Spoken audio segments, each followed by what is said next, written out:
Assalamualaikum and a very good day to everyone. Thank you to all who is joining us today for a webinar on subsurface impact on oil and gas project economics by GeoModel International. Very good morning to those of you who's joining us from Europe and Dubai, and good afternoon to those in Kuala Lumpur and the surrounding area. Allow me to introduce myself. My name is Rosmawati AbdulRahman, and I will be the moderator for today's talk. I'm a reservoir engineer with over 15 years of experience. My experience covers various upstream roles in the oil and gas industry, including field development, asset performance assessment, wildland operations, and reservoir engineering consultancy. Our speaker for today is none other than Raffik Lazar, founder and principal geoconsultant at GeoModel International. After graduating with an MSc in geology, Raffik joined Shell, and during his 10 years tenure, he holds many geological positions in the Netherlands, Oman, Iran, and Malaysia. In 2016, Raffik founded GeoModel International, initially in Kuala Lumpur and now headquartered in the UAE. GeoModel International provides technical subsurface consultancy to the petroleum industry with an edge for carbonate and reservoir modeling. On the topic for today, we will be discussing how decisions made by subsurface technical professionals for field development are impacting projects economics, which are evaluated towards the end of the value chain. The objective for today's webinar are to quantify the impact of some of the key subsurface parameters and how to narrow the uncertainty range on the project economics, and secondly, to bring awareness to subsurface technical professionals such as the RE, geologists, geophysicists, on how the decision eventually impacting the overall project economics. Through several examples and development scenarios, hopefully we will show how key project economics are evaluated under the subsurface prism. So without further ado, I now invite Raffik Lazar to continue with the webinar. Raffik, the floor is yours. Thank you. Thank you, Rosma. Thank you, everybody, for coming. Good morning, good afternoon, good evening, depending where you are. Pleasure to have you today. So let's start the talk without any delay. I am going to minimize myself. If you don't mind, put myself down in the corner and let's start. All right. So today the idea is to really yourself as subsurface people to remind you the impacts of your discipline, your work in the economics of a project, why some projects are making it, why some flies, some do not fly.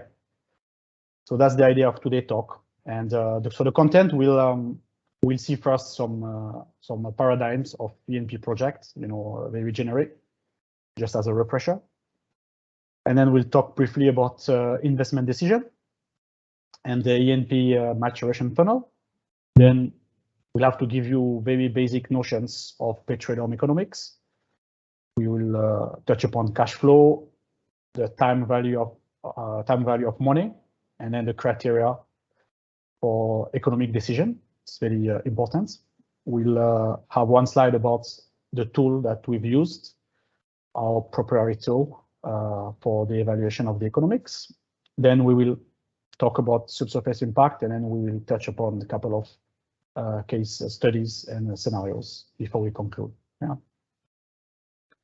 About myself, I will not going to repeat again what Rosmawati said, but basically I'm a geologist by background, carbonate from France. I worked for Shell for 10 years in many places, and then I created my own company, which specializes in reservoir modeling and carbonates. And I put those two pictures because I think this is what we are, the subsurface people. We need to be sort of office-based, but also on the field as well. It's very critical. Yeah, I put programming and I put kitchen, but probably at the kitchen I'm not that good. All right, EMP Project Paradigm. Yeah. So just give me a second. All right. So the EMP project, so the paradigm is basically we put two things face to face. So the development, that's what we can control. We can always choose if we are going to drill 2 wells or 50 wells. That's in our control. Now, where we have less of a control is the subsurface. you know, and normally what we do, we try our best to frame the reservoir. Yeah, we make some expectations, some base case models, and then of course we consider a high case if the subsurface is more optimistic than we think, and on the other side, a pessimistic case if the subsurface is less than we think. Yeah, and in some cases, you know, for example, if I plan a development which is light, and the subsurface come on the low side, it's fine, you know. If the subsurface come as per the expectation, and then I plan base case development, it's also fine. Sometimes some people have this acumen; they manage to sense the high side, the upside, and then they plan for extensive extensive type of development. That's very good. Now there are some cases where you shoot a little bit too high or too low. So in that case, if the subsurface is better than what you've planned for the development, it's a problematic, but it's not a big problem. So you can always upgrade, you know, your developments. Now on the other way around, that's a problem. So when, for example, you plan for base case development, but then the subsurface come on the low case, that's a problem. Same thing if you plan for an extensive type of development and then the subsurface came as per the expectation, that's a problem. And now that's a very, very big problem when you've looked very big, but in the end, the subsurface come on the low side. I think you've seen last few months, there are some examples, some projects in Asia where the company actually went bankrupt, has to close the shop because of those type of scenarios. Yeah. Now, another one which is very critical is the paradox of EMP, what I call, is basically the hydrocarbon, whether it's a gas or oil. It's hosted in rocks, you know, in the subsurface below our feet. But then the choice, so the decision to invest or no, is actually made in the boardroom. Most of the time with people that have very little insight in the subsurface. They just don't really know. Yeah.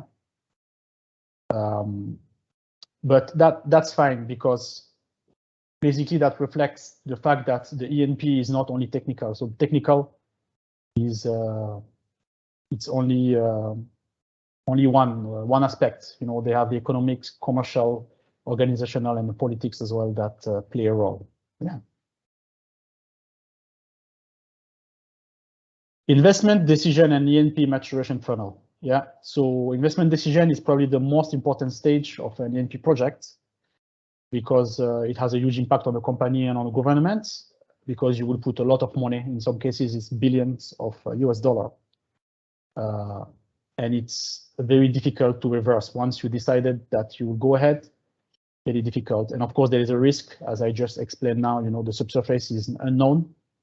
So that's a problem. And the end goal is, when we choose to invest into a project, is to make money, right? Now there is a road to what we call a final investment decision. For example, here it's a new field, so it's a discovery. So you start with a discovery. You know, you understand what you are dealing with. Is it the gas? Is it oil? Is it big? Is it medium? Is it small? Yeah. Then very quickly you will run what we call a feasibility, which is basically, are you going to make money out of that? If this is the case, then you will literally draft an FDP, field development plan, which is basically to outline how you're going to make money. And then that's where you choose to invest or no. If you choose to invest, then the idea is to execute the plan that you've drafted at the FDP stage. And the goal is to realize the value that you've highlighted. Yeah. So very long process, very difficult. And normally what we do is you have a funnel. In that case here, it's a funnel for exploration. The idea is what to prioritize, you know, because you cannot, afford to spend 2-3 years into a project and then you choose not to go ahead. It's we have to be, efficient. So normally you have a lot of leads, for example, and then when you mature them, less prospect, and then what you drill, what you will go on is even less. And thanks to that, you can really put a priority, you know, and you can choose what you want to focus the resources.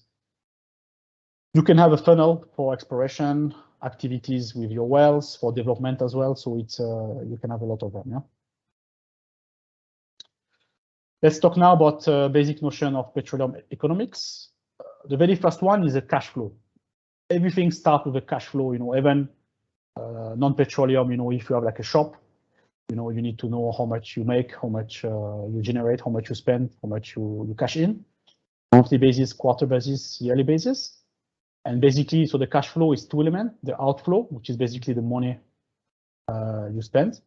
For example, cost of the employee, drilling cost, payment to the government, tax, there's also some dividends. And then, of course, the money that comes in, whether you sell, you know, the petroleum, you know, the oil or the gas that you produced. Sometimes you sell the asset, and some of the company, they also have a trading division to make a little bit more money. And the key thing here is the net cash flow, which is the inflow, what comes in, minus the outflow, what you spend.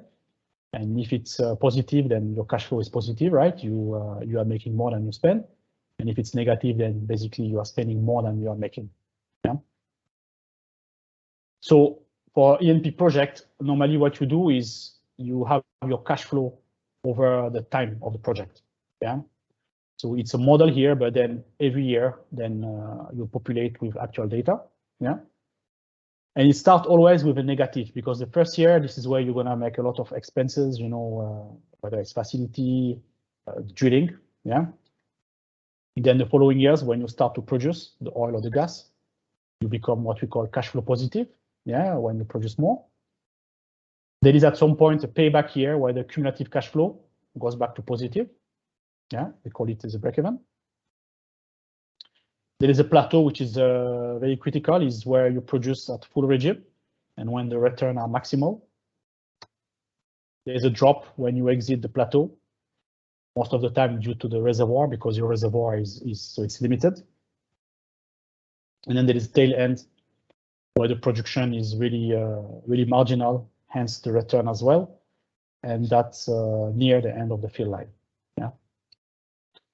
So the idea here is really to emphasize on the time value of money because of two things. So the money of today basically has more value than the money of for tomorrow. For tourism, the first one is the inflation. You all know that, right? I think for the older in the room, you know, a few years ago, what you could afford with $50 I took here was much more than what you can afford by today, and probably in the future it will be even less. So you can see you've seen that. I mean, everywhere, you know, the shopping trolley was quite big in the 60s, and then nowadays it's you can buy very little. So the purchasing power is going down. So of course, when you choose to invest in a project, the very basic thing is that it has to beat, you know, so the inflation. Otherwise, there's no point. Yeah. Another element as well for the big companies, is what we call WACC, weighted average cost of capital, which is also named the discount rate, which is two elements: the cost of the equity, so the money that you have as a company, and then the cost of the debt, so the money that you will borrow in order to do your project, right? So, for example, the owner of the company, the shareholder, they expect some dividends. So if they give you some money to do the project, they expect that those dividends stay in place, right? So you cannot tell them, well, we're going to look the money and then, sorry, we're going to take the money and then there will be less dividends. And then in some cases where you need a lot of money to do those projects, multi-billions, you will have to go to the bank and take some debt, make some loan, and this has some interest as well. So you need to make sure that the return you will make on your project can cover the dividends and also the interest at the basics. Yeah. And of course, with time, both of them, they will accumulate, which is why we have this notion of present value. Okay, so each time, if you look 20 years from now in this project, you need to go back to the present value of the cash flow. And that's why you use the discounted rate. And the real question is now, if you look at the scale of a project, let's say 20 years, is it really worth today to spend $1 billion to generate the return that you've quantified when you take into account the inflation and then a dividend and also the interest? Very critical. Yeah. Because that will basically bring us what we call the net present value, which is basically the sum of all the future net cash flow. Yeah. So what you make minus what you spend, but discounted to today. That's how the executive, they will assess the value of the project, and they will decide whether they invest or not. So when the net present value, NPV, is more than 0, it means it's okay. You're going to generate some return in today's reference. And if the NPV is negative, it means that you will lose some money on the long run. Yeah, what you see here, it's a 20 years project, basically with the NPV at the end of the project. And you can see if the discount rate is only 7%, this project will generate 400 million. But if the NPV is 15%, so if, for example, the interest rate you have with the bank and also your dividend is very high, then basically, so the value is almost going down by half. Very critical. Yeah. There are other metrics as well that we discuss. For example, VIR, value investment ratio, which is basically the NPV divided by the total investments. Yes, then there is an internal rate of return, which is basically the discount rate you will apply on the investment to bring down NPV so to 0. So it's a good matrix because the highest, it means the better. Let me just, apparently the screen is a little bit cut on the left. Let me just move it a little bit to the right. All right. Then there is maximum exposure, which is the maximum negative cash flow on a project. So it's at the beginning when you spend a lot. So you need to minimize that as much as you can. There is a payback year, which is the year where basically you cover the investment you've made at the beginning. So when you break even, so of course, the earliest is the better. And then early exits, I'll come to that in a slide. You will see why the big companies, they exit the license after a few years only. Yeah. So now the idea is what to decide, based on what? What are the criteria where I say, oh, look, we are going to invest on that field or no, right? So obviously the first thing is really the size of the field. The bigger is the better, right? So that the NPV will be larger. But then don't forget that you may have to spend a lot of money, to realize this project. And also if there are some losses, if the subsurface comes on the low side, then you can lose a lot of money. But it's actually never really straightforward, and it's not only based on purely the NPV. There are other criteria. For example, political stability, right? Some company, they are fine to make less, but so in countries where it's very stable, so there's no surprises, But again, on the low side, basically the return would be lower, no risk, no return, no pain, no gain, right? That's very generic. Also, some company, they can favor a portfolio. So sometimes they want to develop more into gas on the pro side because maybe they have some expertise and also they already have a market. But on the low side, it can be basically limited growth. Yeah, if you restrict yourself to only one type of investment. Sometimes also the criteria is to favor infrastructure, which is already existing, which is nearby.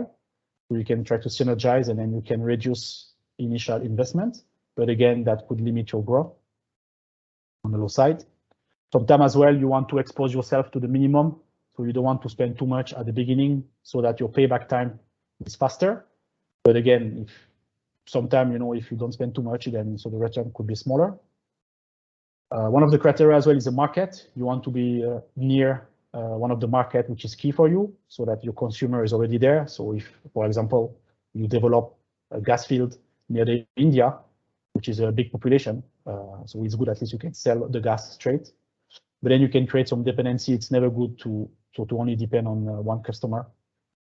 And then the last one, which is a bit the new one here, it's not really firm yet, but the carbon footprint. The idea is to minimize CO2. You can see the big companies now, they jump into this bandwagon. The idea is to be carbon neutral. But then on the low side, what are the impact of being carbon neutral on the economics, and does it make some of the project as a viable? So I think we will know in the next few years how that pans out. Yeah. All right, so let's start. Let's talk about now the case study. We've used our proprietary tools, which is called Enomics, which basically use a simple concept for the economics and let you see the impact of the subsurface, on the economics. Yeah, something which is a bit missing because the tool that we have now, it's made by people who probably have a little of the understanding for the subsurface. And I personally believe it's very critical that subsurface people, they have access to the evaluation tools for the economics, so they will understand the value of their work. Yeah. So we know, I mean, already most of us in the room, we are from the subsurface. We know that the impact is huge because normally what we do in an EMP project, there's a flow process. We make a static reservoir model using input from geology, geophysics, petrophysics. Yeah. So basically the idea is to quantify how much oil or gas we have. And then we make a dynamic reservoir model, which basically will tell you how you are going to produce, how you're going to develop the resources you have. And then that goes into forecast. And then those forecasts are going to the economics, And sometimes they use a base case forecast, sometimes they use 3 cases. But the key message here is that subsurface is controlling basically the forecast, hence the economics. So it's very important that we go back to the subsurface, we understand the impact. Yeah. All right, let's look at a couple of case studies here. Yeah. So case number 1, it's exploration and appraisal. Yeah. So sometimes we have a bit of a restriction on the exploration side and also for the appraisal. Yeah, we don't want to spend too much, so the effort is really minimal. So in that case, it's deepwater turbidite fields, 1 billion barrel of oil in place. And based on the first well, there are key parameters that are still not known. For example, the continuity of the reservoir away from the existing well, so the net to gross. Of course, that will have a control on the volume in place. So maybe I have much less than what I think based on the first well. And then, of course, recovery factor as well, right? So the problem here is that how much I should spend in the exploration, how much data I should acquire. Yes, and then in that case, they already drill a well. Now on the appraisal. So should I do some appraisal or should I go straight and develop this field? Yeah. So that's the idea. Yeah. Let me just move a little bit the screen. Some people cannot see the full. Let me know if you can see now. Better.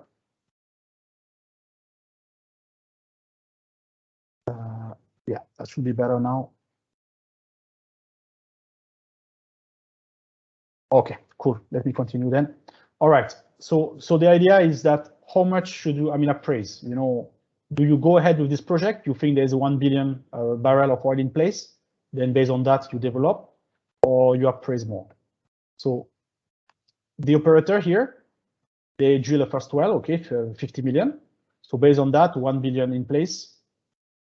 They calculate some of the NPV. It was 4.3 billion US dollar. VIR was 3.32, and they had to spend 3.4 billion. So what to do here? The net to gross base is 0.5, 50%. Okay, they were very prudent. They decided to drill 2 appraisal wells, one in the north, one in the south. So the total cost now is 150 million. And now thanks to that, they managed to pin down. So actually the net to gross is not anymore 0.5, 50%, but it's more like 30%. Yeah. So it means that in place now from 1 billion going down to 600 million. And also because of the type of the rock of the reservoir, recovery won't be anymore 30%, but it's going to be more into the 20%. And also for that, they will need to drill a little bit more well. Before it was based on 30 well, now probably better to go only for 20 wells. So the result now is the NPV dropped from 4 billion to a little bit less than 1 billion. PIR is below 1. Expenditure is less because there is less well. but now the project is actually not attractive anymore, and the company actually decided to exit. So you can think that, okay, they spent 150 million, it's a lot of money after they went, so they walk away, but probably it's saved them billions. Yeah. So the key message here is always very critical to look at the size of your project, and then you factor the cost of the exploration and also the appraisal based on the overall size of the field. Yeah, it's better to take a little bit of loss then you walk away rather than you embark into multi-billion project and then it's a disaster.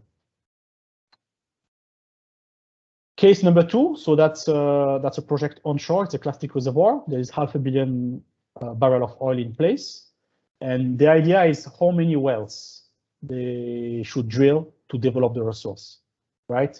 And it's about 2 things: the rate, oil production rates at the plateau. Can we sustain this X amount of BOPD? And then also would like to minimize the intervention in the well. So of course, if you have less well, then less intervention. Yeah. So the idea is do you drill less well, but then you stimulate more, or do you drill more and then you stimulate less, or in the end, do you drill more and stimulate more? Yeah. So first evaluation, they plan on 50 wells with a plateau rate of 900 BOPD over 6 years. That would achieve them a recovery factor of 30%.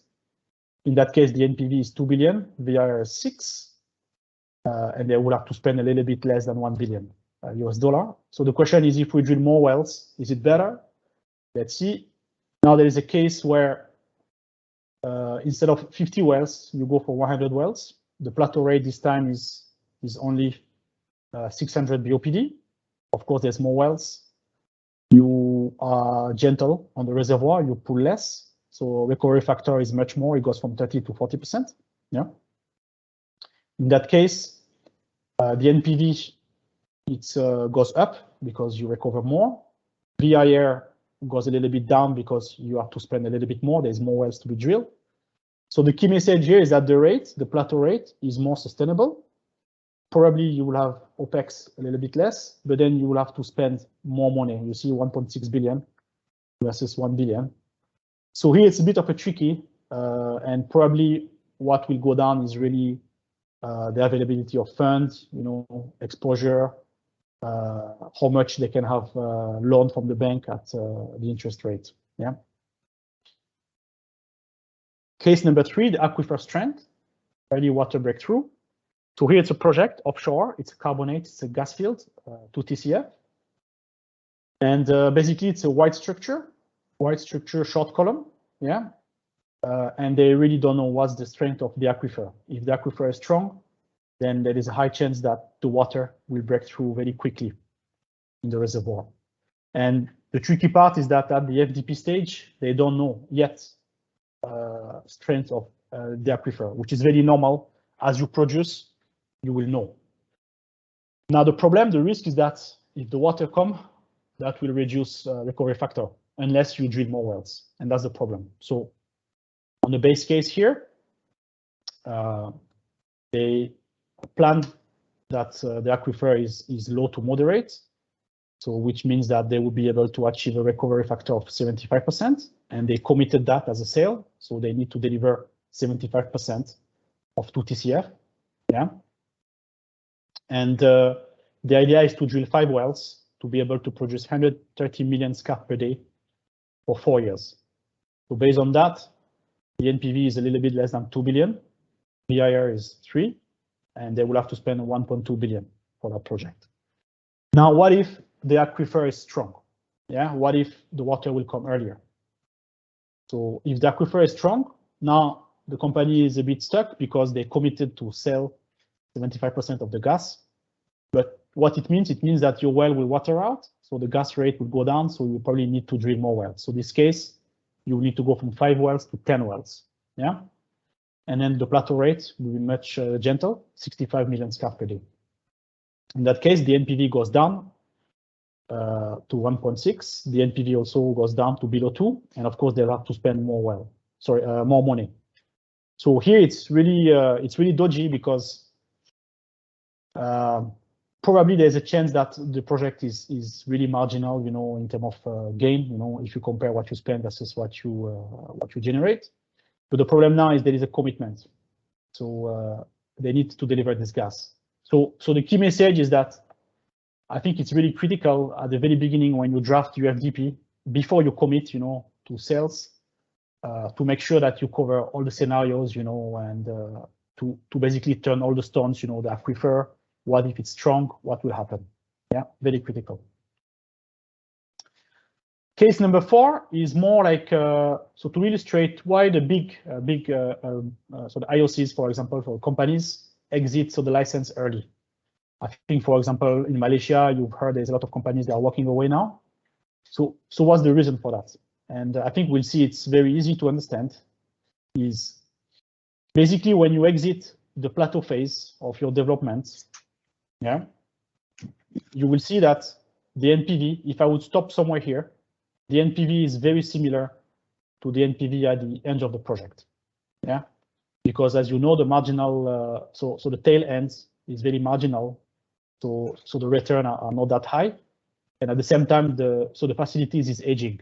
So maybe you need to spend more money on upgrading and also for maintenance. And also the big companies, maybe they will then redeploy the capital or the resources in other projects. Yeah, so that's the reason why they will sell only after a few years, they exit the plateau. And then on the other side, so basically the smaller player will then buy those assets. Smaller player because their cost is much less, and also they benefit by the fact that the facility is already there, the well's already drilled. So what they have to do is only to maintain or try to reverse the decline in the field, right? And this can go on and on. So you can go from a big player at the beginning to a smaller player, and then the smaller player can sell to even a smaller player. Yeah. Now the only problem is it's a bit more like a hot potato game, because in the end there could be a very huge cost on abandonment and a decommissioning that could bite you back. Yeah. So that's a problem. And then the last one is marginal field development. So we often hear about those marginal field developments. Basically, in that case, it's an onshore project. It's oil project, very small. We only try to develop 25 million barrels of oil. Of course, the marginal field is really characteristic. The upside is very limited. You see the size of the oil pool, very small. So the upside is very limited, or sometimes there is no upside, but the downside could be present. So the problem now is how do you make this type of project fly when the economics are really marginal? And then sometimes you really need to be like a cowboy, you need to do something very different because you only have one chance. You don't have chance and time to redo your development. Yeah. So in that case again, so it's onshore. Okay, it's very low cost. That's good. Recovery factor is 40%. So out of 25 million, a little bit less than 10 million. Of course, it's very small, so they will only go with 2 wells. The plateau rate will be 2,500 BOPD. So the NPV here is 30 million. VIR is 0.2. They will have to spend 240 million. So definitely, I think those type of project you don't want to go because so the economics are not very good. You can see you have to spend 240 to make extra 30 million. That's not very good. So that will need a boost. And basically what happened very typically on the marginal fields, you work on several sides. You lower your costs, for example, for the facilities, for the drilling, and that's based on the new technologies. Yeah. Of course, the standards of operation are somewhat relaxed, if you compare to big fields. Also, you need some organization which is smaller, agile, few people being able to turn around things very fast. And of course, critically, you will need to have some incentive from the government in terms of fiscal terms, very critical. So here, for example, in that project, the same one, They managed to lower the tax from 40 to 20%. The royalty being waived off, and they lowered the cost for the facilities. So in that case, now the expenditure is much less. We went from 240 million to 147 million. And because of the terms that are much better, the NPV now is jumped from 30 million to 180 million. So that's much better. And I think that's what you need for marginal fields. That's the only thing that that will make it fly. Yeah. So now the conclusion. The key message was really to make you, understand that this subsurface is really key to the economics for the project. Sadly, those things, those economics, they are made, in closed room by the executives. Yeah, but as a subsurface people, you really have a key impact on that, and you should be, aware, what your work, what will be the impact of your work, your discipline, the uncertainties that are carried have the impact on a project, the economics. And just as a word, nowadays we hear a lot of renewables. We think that the oil and gas is going down. I don't think so, simply because the subsurface, is getting more complex now. The easy oil and gas is gone. Now we have to go for marginal, for example, things that are a little bit more complicated. And at the same time, the economics, so the cutoff, is going up. And at the same time, the expertise is also going down because the older people, they retire. Some people, they change the industry. So I think yourself, you are here today as a subsurface people. You really have a key role to play. Basically, we need to get faster, better, and cheaper. So it's very, very challenging. So I do believe that there is a future for us oil and gas people, at least in near to mid-term. Yeah. So that was it. Before I will open the floor for questions, I'd like to talk to you about our next webinar that will happen in 2 weeks' time. It's about the last frontier in South Africa offshore. We will talk about the potential there. So follow us. We will announce very soon the webinar, and we will send you the link. Yeah. Thank you very much, and I'm okay for question. You can write your question, or you can take the microphone and ask. Yes, thank you, Raffik, for the very presentation on that. We're now taking questions and answer, and I said in the chat box, if you have any question, please type your questions in the chat box, or you can use the raise hand feature to talk directly to Raffik.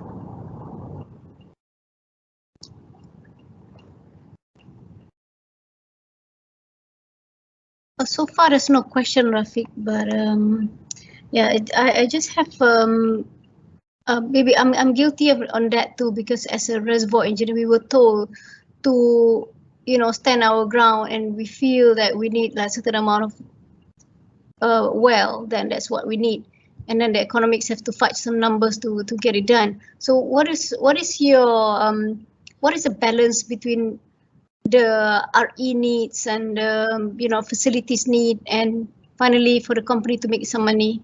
Who do you think has the, let's say, the more important decision in this case? Thank you. It's a very good question. I think it's nobody, it's everybody. So it's integrated, you see, because you yourself as a reservoir engineer, you are pretty much at the end of the chain. So you are making some forecasts based on a static model, a static picture. So if, for example, we don't, integrate key parameters, then you couldn't really know them. So I think it's all together as a subsurface team, which is why I'm keen, to get into the hand of petrophysicists, geophysicists, geologists, reservoir engineers, those tools for the economics, so that they can know, for the upfront, what's the impact of, for example, if this fault, if it seals, if it doesn't seals, what's the impact on the economics? Can it make the project stop or continue? So it's not only you, it's all together. It's an integration. Yeah. I hope this is clear for everybody.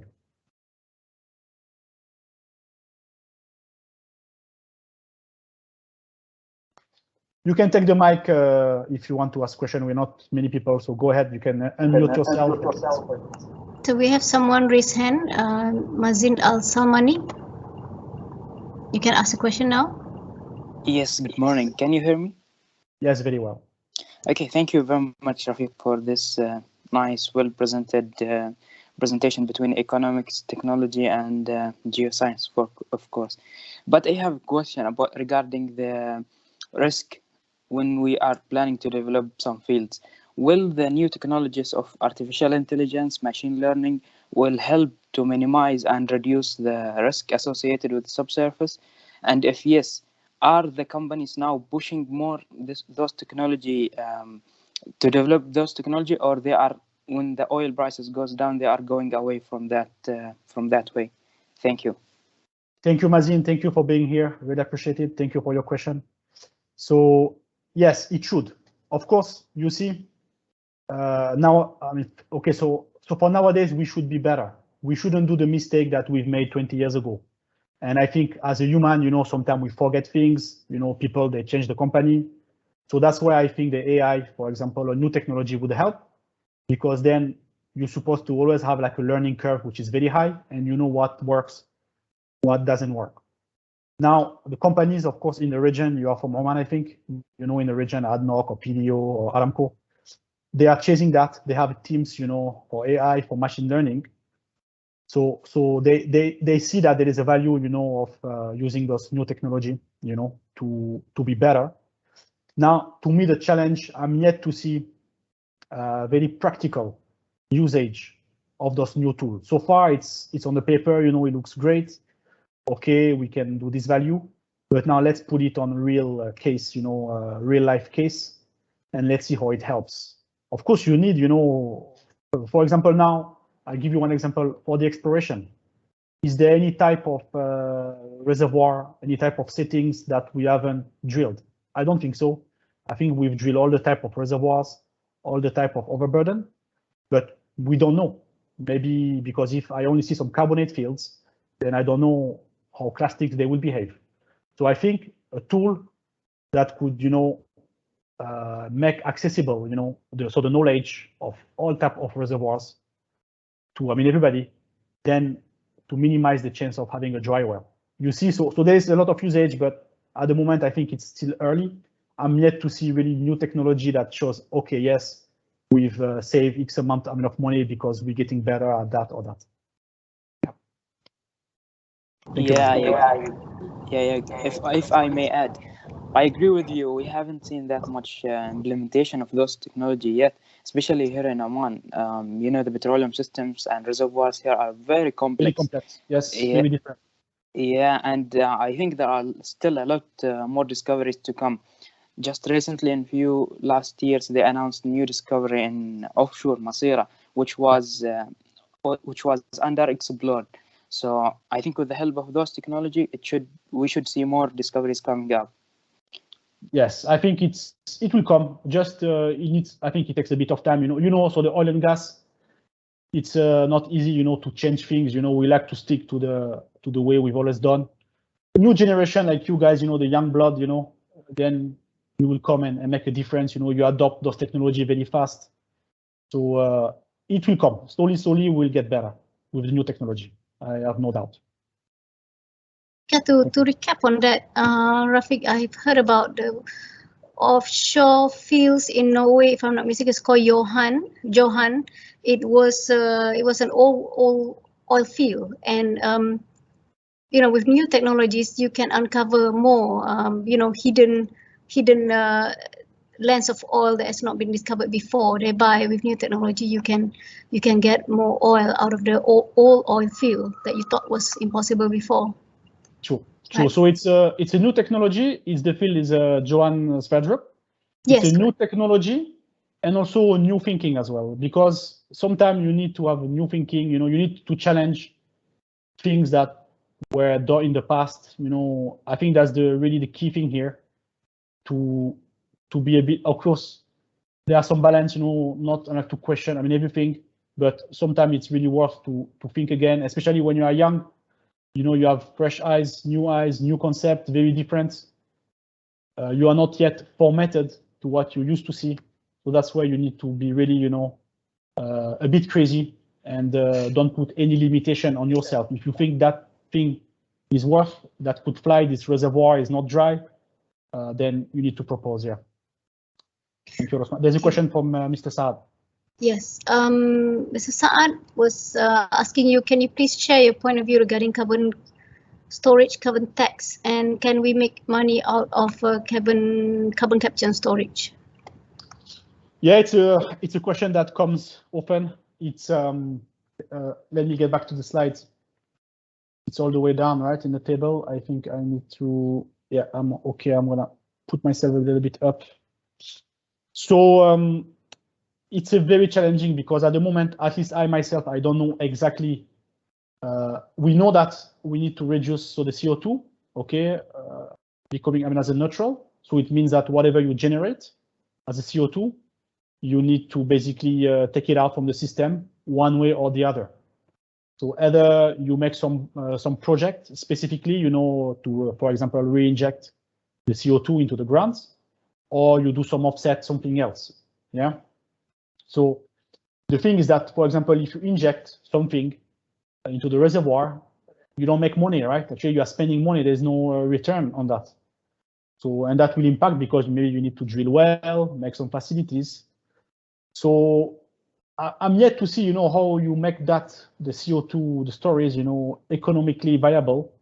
I know there is a talk on the credit and the tax and so on, but you see, I think, so to monetize it, I'm still, I don't know. I mean, let's see. I think it's going to come now. It's really a lot of big companies, they went into that. So Saad, I'm sorry, I don't have the answer to that question. Let's wait. Let's maybe catch up next year, 2 years from now. Maybe we'll know much more. It's going to take quite some time for, you know, collective countries to come up with more punitive measures for carbon, you know, the release of carbon. For example, here in Malaysia, yes, we have guidelines on, you know, having a zero flaring, but we still do it because there's not much, you know, so punitive measures on it. So it's easier to just flare gas rather than inject the gas because it's even more expensive to sell the gas via pipeline. Yeah, exactly. It will cost money. So yeah, I mean, let's see. Just let's see, guys. Yeah, let's be patient. I think it will come soon. The plan will be laid down, and we'll see. We'll know.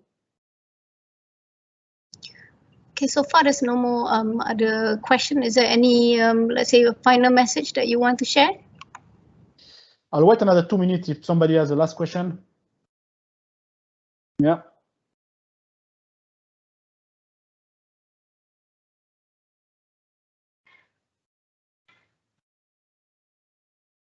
Waiting, Melissa. You can take the voice. You can say your question, maybe Melissa. Straight. All right. I'll probably, yes. Go ahead, Melissa. Want to say something? Nothing much. Just that I enjoyed the presentation. Thank you. Thank you so much. Thank you, Melissa. Nice to see you. So yes, as a closing, yeah. So I think you guys, you are here. Some of you wake up early, some during the working hours to connect to that talk. So most likely you guys are subsurface people. So really know that your work is very critical, you know, in the economics of a project. Don't think that what you are doing is small, you know, whether, for example, as a petrophysicist, if you don't know whether your porosity is micro porosity or macro porosity, as a geophysicist, if fault sealing or no, it's not something small because down the line it has a big impact. So I don't know how your companies are made, but I mean, encourage you to talk to the economist in, you know, like in your company, to get a bit more, I mean, aware, you know, of all those parameters, not really technical, but that have a huge impact. And I'm pretty sure if you do that, then you will become much more serious and diligent in your work. You're, I mean, already quite good, quite serious, no doubt, I mean, on that, but maybe you will go the extra mile, you know, to make sure that you cover all the angles and then to make the project fly altogether. Yeah. Raffik, sorry, maybe can I ask you one thing? I saw some WRFM geology in your slide somewhere. What do you think for geologists, right, to be in WRFM? Can they actually help with the economics of the field? Yes, of course. And how do you think they can link that back to the WRFM team? Because WRFM is quite, most of the time, very PT heavy. It is true, but it's always very critical because in the end, so the bottom line is, so it's a reservoir. They are rocks, right? So WRFM, they focus on the wells, revive a well. If a well dropped, how to revive it. I mean, no later than a few days ago, one of the projects we are doing for ADNOC, 2 wells, they cease to flow. The starting point is the geology. Is there anything that we did not see that now we see?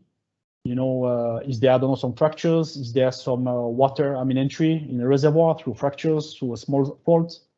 So no, I think everybody has its place, whether we're talking about exploration, RFM. It's it's integrated. It's never only one-man show. It's a teamwork, and all the disciplines are much needed. Don't you think it also depends on the appetite of the company at the time? Because some companies they only see 10 or 15% of MPV before they invest, and some company they don't mind making just a little bit of money because they want to stay on in the host country. Yeah, so here we are going back to the strategy, right? So of course sometimes there are some politicals. You need to produce this oil because you need to produce it.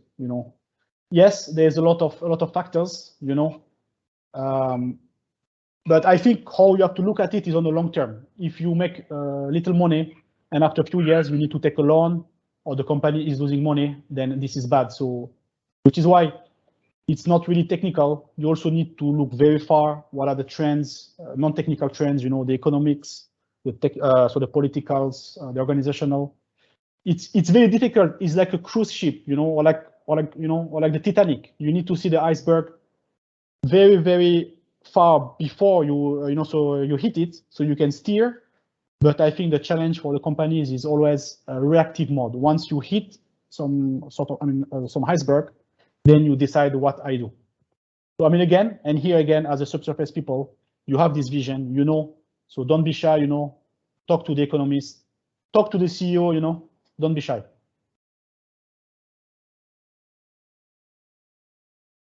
All right, thank you very much. I really enjoyed. Thank you very much for being here. We'll stay in touch. Follow us. We'll have more of those webinars. Thank you, Raffik. Thank you, everybody. Have a nice day. Have a nice weekend. Have a nice day. Have a nice weekend. See you. Bye.